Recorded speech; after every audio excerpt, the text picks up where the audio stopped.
বালিশ এবং পর্দা কাণ্ডের পর এবার কম্বল কাণ্ডের ঘটনা ঘটালেন সাবেক স্বাস্থ্যমন্ত্রী জাহিদ মালেক। মাত্র 200 টাকা দামের কম্বল, কিন্তু কেনা হয়েছে প্রায় 2,500 টাকায়। শুধু তাই নয়, 2,500 থেকে 3,000 টাকার ম্যাট্রেস দেখানো হয়েছে 10,000 টাকায় কেনা। এমন সাগর চুরির সাথে নাম জড়িয়েছেন শেখ হাসিনার স্বাস্থ্যমন্ত্রীর। সংশ্লিষ্টরা বলছেন, কোনো কোনো ক্ষেত্রে 10 থেকে 12 গুণ বেশি দামে পণ্য সরবরাহ করা হয়েছে প্রতিষ্ঠানটিতে।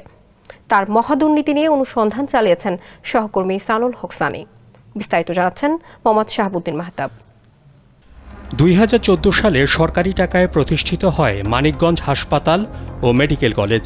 জাহিদ মালেক ওরফে স্বপন স্বাস্থ্যমন্ত্রী হওয়ার পর 2017 সালে তিনি নিজ পিতা কর্নেল আব্দুল মালেকের নামে মেডিকেল কলেজ ও হাসপাতালটির নাম দেন কর্নেল মালেক মেডিকেল কলেজ ও হাসপাতাল।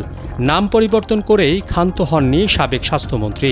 সম্প্রতি কালবেলার হাতে আসা এক নথি থেকে হাসপাতালটি ঘিরে জাহিদ মালেক চক্রের বেসুমার দুর্নীতির চিত্র পাওয়া গেছে।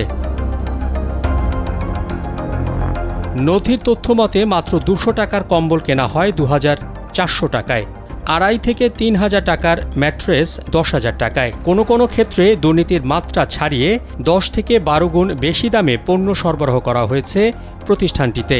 গত 5 আগস্ট হাসিনা সরকারের পতনের পর গত 3রা নভেম্বর প্রতিষ্ঠানটির নাম পরিবর্তন করে ফের মানিকগঞ্জ মেডিকেল কলেজ ও হাসপাতাল নাম রাখা হয়। গত 3 অর্থ বছরের কেনাকাটায় নথি বিশ্লেষণ করে দেখা গেছে, সব ধরনের সরঞ্জাম ও রোগীদের প্রয়োজনীয় ওষুধ কেনার ক্ষেত্রে অস্বাভাবিক দাম নেওয়া হয়েছে। তথ্য বলছে, সাবেক স্বাস্থ্যমন্ত্রী জাহিদ মালেক স্বপনের কয়েকজন ঘনিষ্ঠ ঠিকাদার প্রতিষ্ঠানটির কেনাকাটা নিয়ন্ত্রণ করত, আর এক্ষেত্রে তারা ইচ্ছে মতো দাম বসিয়ে দিত। এসব বিষয়ে হাসপাতালটির তৎকালীন পরিচালক ডাক্তার মোহাম্মদ আরশাদ উল্লাহ কালবেলাকে বলেন, ঠিকাদারি কাজ দেওয়ার ক্ষেত্রে টেন্ডার কমিটি রয়েছে। এরপর ইভ্যালুয়েশন কমিটির সিদ্ধান্তে সংশ্লিষ্ট ঠিকাদারকে কার্যাদেশ দেওয়া হয়। কাজ বুঝে নেয়ার ক্ষেত্রেও রয়েছে সার্ভে কমিটি। এরা ঠিকঠাক কাজ বুঝে পেলেই রিপোর্ট দেয়।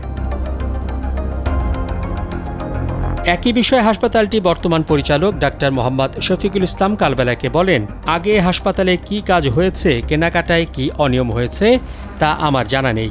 এসব নিয়ে কোনো মন্তব্য করব না। তবে এখন আমি দায়িত্বে রয়েছি, সেক্ষেত্রে বর্তমানের কোনো বিষয় থাকলে আমি মন্তব্য করতে পারি।